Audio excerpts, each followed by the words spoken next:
প্রধানমন্ত্রী, আপনি ভালো আছেন? জি মাননীয় প্রধানমন্ত্রী, আপনাকে থ্যাংক ইউ। আপনি আমাকে নিয়ে, আমি জানি আপনি কালকে থেকে অনেক দুশ্চিন্তায় ছিলেন। মাননীয় প্রধানমন্ত্রী, আমি অতীতে যে শক্তিশালী ছিলাম তার চেয়ে 1000 গুণ বেশি আমরা শক্তিশালী হয়েছি। আপনাকে আমরা বাংলাদেশে ফিরিয়ে নিয়ে নেওয়ার আগ পর্যন্ত এবং বাংলাদেশ আওয়ামী লীগের 4.5 কোটি নেতা কর্মীদেরকে স্বাভাবিক এবং সুস্থ জীবনযাপন যতদিন পর্যন্ত না করাতে পারি ততদিন পর্যন্ত আপনার কর্মীরা আমরা এখানে সবাই একসাথে জেলে যাওয়ার জন্য রাজি। মাননীয় প্রধানমন্ত্রী,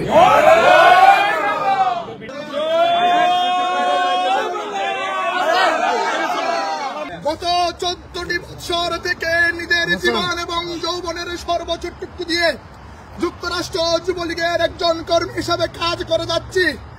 কিন্তু আজকে আপনারা যারা জননেত্রী শেখ হাসিনার নির্দেশে গতকাল রাতে আমি কারাগারে যাওয়ার পর থেকে আপনারা সকলেই না ঘুমিয়ে না খেয়ে পরিবার পরিজনকে সময় না দিয়ে কারাগারের বারান্দায় ছিলেন। আপনাদের সবাইকে আমার ব্যক্তিগত পক্ষ থেকে, আমার প্রিয় সংগঠন যুবলীগের পক্ষ থেকে ধন্যবাদ এবং কৃতজ্ঞতা জানাই। সংগ্রামী উপস্থিতি, ইতিমধ্যে আমাদের আওয়ামী লীগের সভাপতি সাহেব বলেছেন আমরা এয়ারপোর্টে যেই ঘটনা ঘটেছিল এই ঘটনার সাথে আমার অ্যারেস্টের কোনো সম্পৃক্ততা নাই। কারণ আমরা যেখানে আপনারা দেখেছেন এয়ারপোর্টে কুলাঙ্গার আক্তারকে যেভাবে ডিম নিক্ষেপ করেছিলাম, আমরা ওখানে সংখ্যায় কম ছিলাম, কিন্তু আমরা প্রতিজ্ঞা করেছিলাম যে আমরা আওয়ামী লীগের নেতা কর্মীরা এবার ভয়ঙ্কর রূপে ফিরব। তবে আমাদের বাইক অনেক, প্রায় 200 থেকে 250 নেতা কর্মীরা হোটেলের সামনে ছিলেন। আমরা কিন্তু ওখানে সংখ্যায় কম থাকলেও এখানে একা মিজান চৌধুরীর কৃতিত্ব নয়, এই পুরো কৃতিত্ব যুক্তরাষ্ট্র আওয়ামী লীগ, যুবলীগ, ছাত্রলীগ আপনাদের সাথে।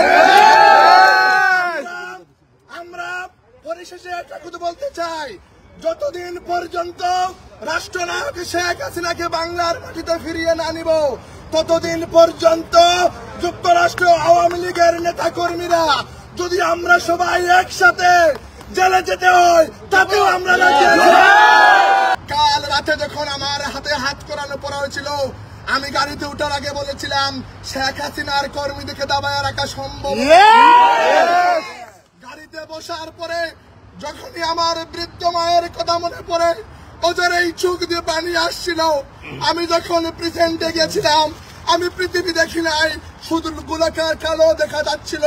আমি শুধু আমার বৃদ্ধ মায়ের কথা বলে চিন্তা করেছিলাম আমার অসুস্থ মা তারা বেশি অসুস্থ হয়ে পড়বেন। কিন্তু প্রিয় নেতৃবৃন্দ, যখনই প্রেজেন্টে জানাজাতে বসার পরে আমার বাংলাদেশের 2.5 লক্ষ কারাবন্দী আওয়ামী লীগের নেতা কর্মীর কথা মনে পড়েছে, তখনই আমাকে মনে হয়েছে আমাকে যদি আরো 2-3 মাস জেল কাটতে হয় আমি আমার দলের জন্য।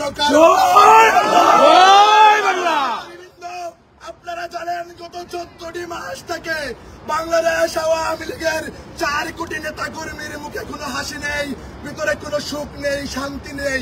কিন্তু আমরা গতকালকে আওয়ামী লীগ পরিবার 14 সেকেন্ডের জন্য হলে আওয়ামী লীগের 4.5 কোটি নেতা কর্মীর মুখে হাসি ফুটাতে। আপনারা জানেন যখনই আমাদের তৃণমূলের নেতা কর্মীরা খুশি হয়েছিল সাথে সাথে আমাকে ওরা প্ল্যান করে গ্রেফতার করার পরে অনেকেই আপনার সেই হাসি মুখ চলে গেছিল। কিন্তু মাননীয় নেত্রী পরিষ্কার আওয়ামী লীগের নেতৃত্বদেরকে নির্দেশ দিয়েছিলেন যে আমাদের কর্মী মিজানকে ছাড় করে নিয়ে আসতে হবে।